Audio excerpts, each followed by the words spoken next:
வந்துட்டியா ஐயா, வந்துட்டியா? சொன்ன மாதிரியே வந்துட்டியப்பா.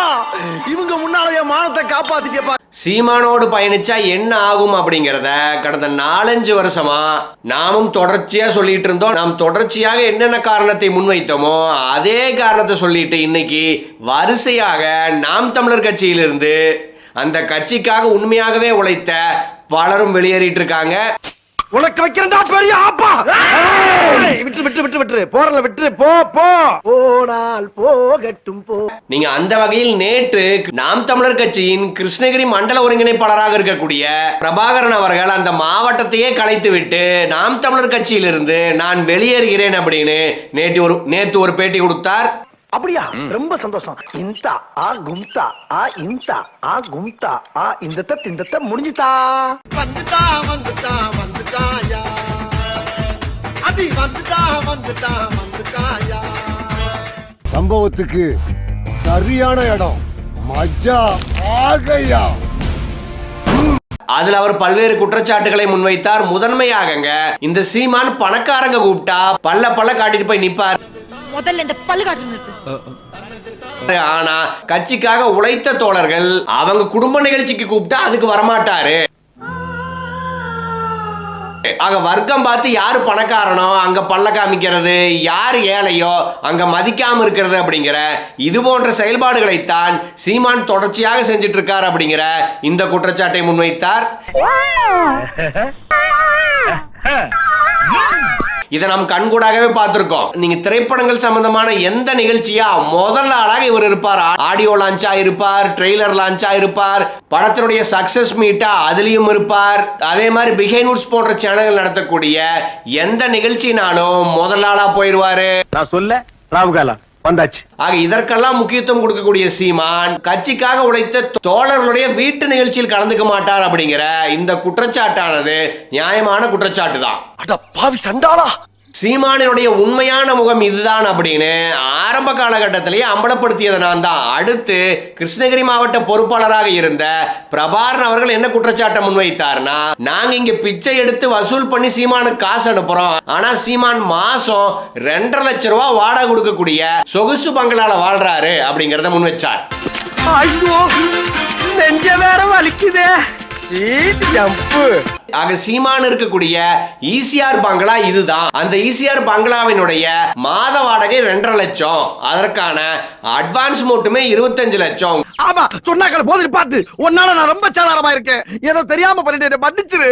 கூடுதலா என்னன்னாங்க, பலரும் பேசாத செய்தி என்னன்னா, சீமான் குடியிருக்கக்கூடிய 2.5 கிரவுண்ட் இருக்கக்கூடிய அந்த வீட்டினுடைய மாத வாடகை 2.5 லட்சம். அதே போல அந்த வீட்டுக்கு நேர் எதிராக இனி ஒரு 2.5 கிரவுண்ட் காலி இடம் இருக்கு. அது எதுக்குன்னா இவருடைய செல்லப்பிராணிகளை வளர்த்துறக்கு. அந்த செல்லப்பிராணிகள் வளர்த்தப்படக்கூடிய அந்த காலி இடத்துக்கான வாடகை மட்டுமே மாசம் 50,000.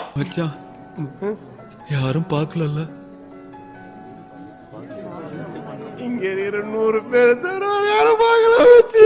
ஃபர்ஸ்ட் டைம் வந்து பிப்ரவரி 1ஆம் தேதி செவ்வாய்க்கிழமை 12:25க்கு வீடை வந்து பார்த்தார் சார். என்னப்பா ரெடியா? ரெக்கார்ட் பண்ணிக்க. அப்பதான் முதல் முறையா சீமான் வந்து வீட்டை பாக்குறாரு உங்க மூலியமா. ஆமா சார், ஒரே ஒரு வாட்டி. ஆக நான் அதற்கு முன்னாடி இன்னொரு வீடியோ நான் பார்த்தேன். நீங்க அந்த வீட்டை பத்தி விளக்கி பேசுற மாதிரி ஒரு வீடியோ, இங்க நின்று பேட்டி கொடுக்கலாம், அதெல்லாம் நீங்க விளக்குறீங்க. அது வந்து சீமான் வந்து நேரடியா வருவதற்கு முன்னாடியே நீங்க அந்த வீட்டோடைய போட்டோ அனுப்பிச்சு அதுக்கப்புறம் தான் வர்றாங்க இல்லைங்களா? கரெக்ட், இதுதான். நான் அனுப்பிச்சுனா தான் சார் வராங்க. இப்போ நீங்க எத்தனை முறை முயற்சி செஞ்சிருப்பீங்க இந்த மாதிரி எனக்கு வர வேண்டிய புரோக்கர் கமிஷன் வரலன்னு எத்தனை முறை முயற்சி செஞ்சிருப்பீங்க? Sir good morning sir. நம்ம நீலாங்கர் ஆர்ச்சிப்ஸ் தாண்டணும், ரிஜிஸ்டர் ஆஃபீஸ்க்கு ஆப்போசிட் பிடிஏ கல்யாணம் ஒட்டினாமே உள்ளே வந்து ஃபஸ்ட்டு லெஃப்ட்டு திரும்புது. அருமையான இடம், அண்ணனுக்கு பேட்டி கொடுத்ததுக்கு பக்காவான இடம். இந்த பிச்சைக்காரன் மாதிரி இவ்வளவு தாராளமா யாருமே போட்ட கிடையாது. நீங்க நல்லா இருப்பீங்க, உயிருள்ள வரைக்கும் உங்களை மறக்கவே மாட்டேயா. இந்த இடம் கிடைக்காது, விட்டுட்டிங்கன்னா வேறு எங்கேயும் கிடையாது. பாருங்கள், ஓகேவா? சூப்பர் இடம். அவருக்குன்னே இருக்குது விநாயகர், அவருக்குன்னே இருக்கார் பாருங்கள். அவருக்குன்னே விநாயகர் உட்காந்துக்கிறாரு. கண்டிப்பாக இது அண்ணனுக்கு கண்டிப்பாக பிடிக்கும். வேறு எதுவும் தேவையில்லை, வேறு எதுவும் பார்க்க தேவையில்ல. நீங்கள் பாருங்கள், நான் அப்படியே காட்டுறேன். காரு ஃபஸ்ட் கிளாஸாக விடலாம். சொல்லுங்கள், ஏன்னா பார்க்குறவரும் அண்ணன் விசுவாசி சொல்லுங்கள். தவறுங்க. ஓகேவா சார்? அண்ணன் பேட்டி கொடுக்கறதுக்கு மேலேருந்து பேட்டி கொடுக்கலாம். டேய், என்னடா பால் விளம்பரத்து வேற பசுமாடு மாதிரி பல்ல காமிச்சுட்டு இருக்கிற? ஓகேவா? கார் பாருங்கள், 1 2 3 4 விடலாம். வாட்ச்மேன் இருக்குது. பின்னாடி டாகு எதனா டாக் ரூம் இருக்குது. பின்னாடி சரூன் ரூம் இது பாருங்கள், அந்த சரூன் ரூம் இருக்குது பின்னாடி. ஓகேவா? பின்னாடி சரூன் ரூம் இருக்குது. வீட்டை சுற்றி நல்லா இருக்குது. அண்ணன் பேட்டி கொடுக்கறதுக்குலாம் எல்லாம் அருமையாக இருக்குது, சூப்பராக இருக்குது. இதெல்லாம் டூ மச்சியா. இதுதான் ரூம் என்ட்ரன்ஸு பாருங்கள், அருமையாக இருக்குது. ஃபஸ்ட் கிளாஸாக இருக்குது. உள்ள ரூமு 5 பெட்ரூமு, 5த்துலேயும் அட்டாச் பாத்ரூமு. ஐயோ ஏங்க என்னாச்சு?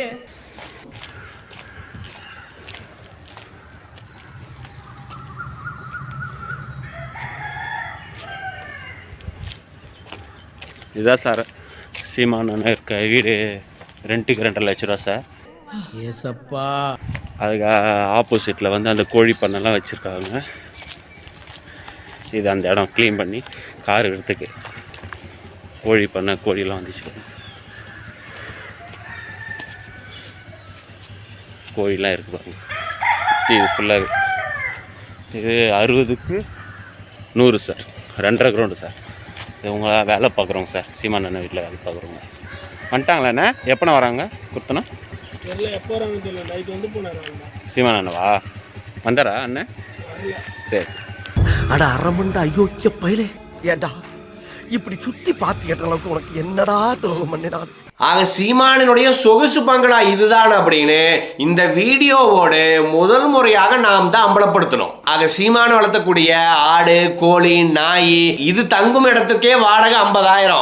இரியா, எல்லாம் ஒரு ரீசனோட தான் போய்கிட்டு இருக்கேன். என்னடா பெரிய ரீசன்? ஆனா சீமானுக்காக சிலரைய சிதறவிடக்கூடிய தோழர்கள் மாசத்துக்கு 50,000 ரூபாய் கொடுத்து தங்கக்கூடிய வீட்டுல நீங்க குடியிருக்கீங்களா அப்படிங்கறத நீங்களே யோசிச்சுக்கோங்க. அப்படின்னா சீமான் மாசம் 2.5 லட்சம் செலவு பண்ணல, மாறாக தன்னுடைய செல்லப்பிராணிக்கும் சேர்த்து மாசம் 3 லட்சம் ரூபாய் வாடகை கொடுக்கிறார். என்னென்னலாம் பண்ண? இது சும்மா, இனிமேதான் உனக்கு இருக்கு. ஆக இது வெறுமனே தங்கறதுக்கு மட்டுமே. அதே மாதிரி அந்த வீட்டுல, அதே மாதிரி அந்த பங்களால கிட்டத்தட்ட 15 பேர் வேலை செய்யறாங்க. ஒரு ஆளுக்கு குறைஞ்சது 15,000 போட்டுக்கிட்டா கூட அதுவே கிட்டத்தட்ட 2.5 லட்சம் ஆச்சு.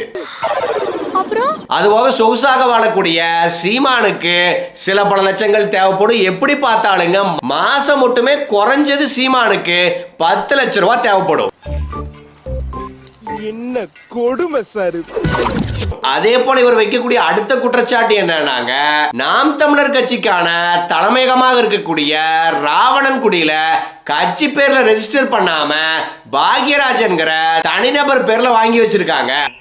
டேய், இவன் வேற என்னை ரொம்ப டார்ச்சர் பண்றான்டா. ஆனா கட்சிக்காக தலைமையகம் அமைக்கணும் அப்படின்ட்டு ஊர் முழுக்க திரநிதி வசூலிச்சாங்க. அப்படி வசூலிக்கப்பட்ட இத்தனை கோடிக்கு எங்க போச்சுன்னே தெரியல அப்படிங்கிற இந்த குற்றச்சாட்டையும் முன் வச்சிருக்கார். இதை ஒட்டி நாம் ஒரு வீடியோ போட்டா அதுல உலகத்துல எந்த கட்சிக்குமே தனிநபர் பேர்ல அந்த அலுவலகம் இருக்காது, மாறாக அந்த கட்சியின் பேர்ல தான் இருக்கும். இந்த மாதிரி நல்லவங்க இருக்கிறதுனால தான் நாட்டுல அப்பப்போ மழையே பெய்யுது. இந்த கூத்தானது இங்கதான் நடக்குது அப்படின்னு நாம் ஒரு வீடியோ போட்ட உடனேங்க, ஐயோ இல்லங்க இது பாக்யராஜனுடைய கை காசு, அவர் வீட்டு அடமான வச்சுதான் வாங்கியிருக்காரு அப்படின்னு வித்தியாசம் உருட்ட ஆரம்பிச்சானுங்க. இதற்கான பதிலையும் முன்னர் போட்ட வீடியோலயே சொல்லியாச்சு. ரொம்ப சந்தோஷப்பா, நீ செய்யற ஒவ்வொரு காரியமும் பொக்குதே. பொக்கும். இது பாக்யராஜனுடைய காசா, அவங்க அப்பா சேர்த்து வச்ச காசாங்கிறதெல்லாம் பிரச்சனை கிடையாது. பாக்யராஜன் தன்னுடைய வீட்டை அடமான வச்சு கூட இதை வாங்கிட்டுங்க. கட்சி மேல அவ்வளவு பற்றுனா, ஏப்பா இந்தாங்க என் வீட்டை அடமான வச்சு இந்த காசு தர்ற, கட்சி பேர்ல ரெஜிஸ்டர் பண்ணுங்கன்னு சொல்றதுக்கு 5 நிமிஷம் போதுமே. சப்பா முடியலப்பா.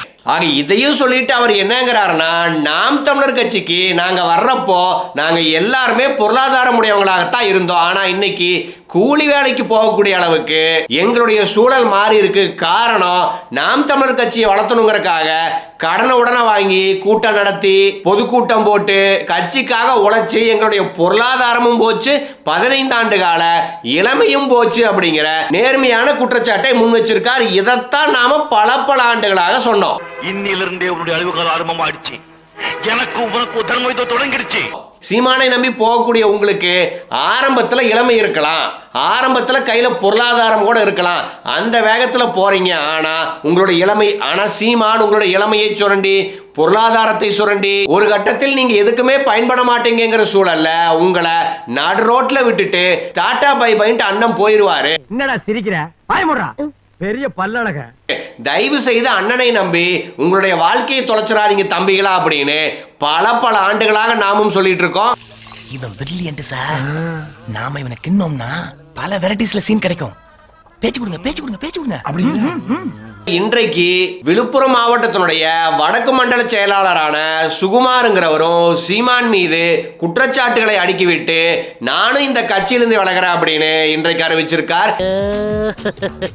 இவர் வைக்கக்கூடிய குற்றச்சாட்டு என்னன்னா, சீமான் கட்சியில் இருக்கக்கூடிய யாரையுமே மதிக்கிறது கிடையாது. சீமானை நோக்கி நியாயமான கேள்வி கேட்டா கூட என்ன நோக்கி கேள்வி கேட்கறதுக்கு யாருக்கும் எந்த தகுதியும் கிடையாது. என்னை எல்லாம் நீங்க கேள்வி கேட்பீங்கன்னா கட்சி விட்டே போயிருங்க, உங்களை யாரும் கட்சிக்காக வேலை செய்ய சொல்லல அப்படின்னு உழைப்பவர்களை உதாசீனப்படுத்தக்கூடிய வேலையை சீமான் தொடர்ச்சியாக செய்கிறார் அப்படிங்கிற இந்த குற்றச்சாட்டை முன் வச்சுட்டு இவரும் விலகி இருக்கார். டபுள் டக்க நாராயணா பல்லே ஆலியா நீ. ஆக எவ வேணா கட்சி விட்டு போங்க அப்படிங்கிற இந்த திமிர் பேச்சு சீமானிடம் எங்கிருந்து வருதுனாங்க. சீமானுடைய ஸ்ட்ராட்டஜி என்னன்னா, ஒவ்வொரு மாவட்டத்திலையும் குறைஞ்சது 5 பொருளாதாரமுடைய நபர்களை புடிச்சு வச்சுக்குவார். நான் நல்லா பண்றனோ இல்லையோ, ஆனா நீ நல்லா பண்ற. அவங்க கிட்ட எவ்வளவு கறக்க முடியுமோ அவ்வளவு கறந்து அவங்களுடைய பொருளாதாரமே காலியாகி அவங்களே கடன் வாங்கி வாழக்கூடிய இடத்துக்கு போறாங்க அப்படிங்கிற இந்த சூழல் வந்த உடனே அவங்களுடைய போனை கூட ஒன்னும் எடுக்க மாட்டார். கதை இப்படி போகுதா? அது சீமானுக்கு ஃபண்டிங் பண்ணக்கூடிய இவர்களும் பரவாயில்லப்பா, மேடையில சிறப்பா பேசுறாரு, இப்பேற்பட்டவர் நம்மோட நட்பா இருக்காரு, அதோடு உரிமையாக பிளைட் டிக்கெட் புக் பண்ணி தர சொல்லி கேட்கிறாரு, 5 ஸ்டார் ஹோட்டல்ல ரூம் புக் பண்ண சொல்லி கேட்கிறாரு, உரிமையா பொதுக்கூட்ட மேடை போடுறா தம்பி அப்படிங்கிறாரு. இவ்வளவு உரிமையா அண்ணன் நம்மளை கேட்கும் போது நம்ம செய்யாம யாரு செய்வா அப்படின்னு இந்த அப்பாவிகளும் ஒன்னனுக்காக வேலை செய்து ஒரு கட்டத்தில் கடன்காரங்களா மாறுவாங்க. என் வயிறு எரிஞ்சு சொல்றேன்டா, நீட்டி வாங்குறவங்க கையெல்லாம் விளங்காம போகணும். ஆனா சீமானுகிட்ட இருக்கக்கூடிய ஸ்பெஷலே என்னன்னாங்க, நமக்காக இந்த தம்பி இவ்வளவு பொருளாதாரத்தை கொடுத்துருக்கானே, இவ்வளவு உழைச்சிருக்கானே அப்படிங்கிற குறைஞ்சபட்ச பச்சாதாபத்தை கூட சீமானிடம் யாருமே எதிர்பார்க்க முடியாது. போதும் கொலைக்குதுன்னு நினைக்கிறீங்களா? அது கொலைக்கல, கெட்ட வார்த்தையிலே ரொம்ப கேவலமா உங்களை திட்டுது. இந்த நாய் வாயில திட்டு வாங்குறத விட இந்த டிபார்ட்மெண்ட் விட்டு போயிடலாம் சார். ஓயே சோத்துக்கு பிளேட் பாரத்துல பிச்சை போறியா? ஏன்னா கோழி மேல பரிதாபப்பட்டா 65 சாப்பிட முடியாது அப்படிங்கிற இதை தன்னுடைய கொள்கையாகவே வச்சிருக்கக்கூடிய சுயநல பேர்வழிதான் சீமான். ஆக நாம் தமிழர் கட்சியில் பயணிக்கக்கூடிய உங்கள் எல்லோருக்குமே இதெல்லாம் ஒரு எச்சரிக்கை மணிதான். பார்த்தாலே தெரிகிறதா? இவர்களுக்கு ஏற்பட்டது நிச்சயம் நாளைக்கு நமக்கும் ஏற்படும் அப்படிங்கிற உணர்வானது உங்களுக்கு வந்தா தப்பிச்சிக்க. அல்லது கட்சியிலிருந்து வெளியேறக்கூடிய இவங்களை திட்டிட்டு நொன்னனுக்கு விசிலடிச்சாங்க குஞ்சுகளாக இருப்போம்னு இருந்தீங்கன்னா இன்றைக்கு இவர்களுக்கு ஏற்பட்ட நிலைமையானது நாளைக்கு உங்களுக்கு 100% ஏற்படும். ஏன் கருவாப்பையில இந்த சோறு செமிக்குமாடா? எனக்கு செமிக்கியா? இந்த வீடியோ உங்களுக்கு பிடிச்சிருந்தா கண்டிப்பா லைக் பண்ண மறக்காதீங்க. அப்படியே உங்க நண்பர்களுக்கும் ஷேர் பண்ணுங்க. நீங்க பண்ற ஒவ்வொரு லைக்கும் தான் இந்த வீடியோவை மற்ற நண்பர்களுக்கும் கொண்டு போய் சேர்க்கும். மறக்காம சப்ஸ்கிரைப் பண்ணுங்க. உங்க கருத்துக்களையும் கமெண்ட் பாக்ஸ்ல பதிவு பண்ணுங்க.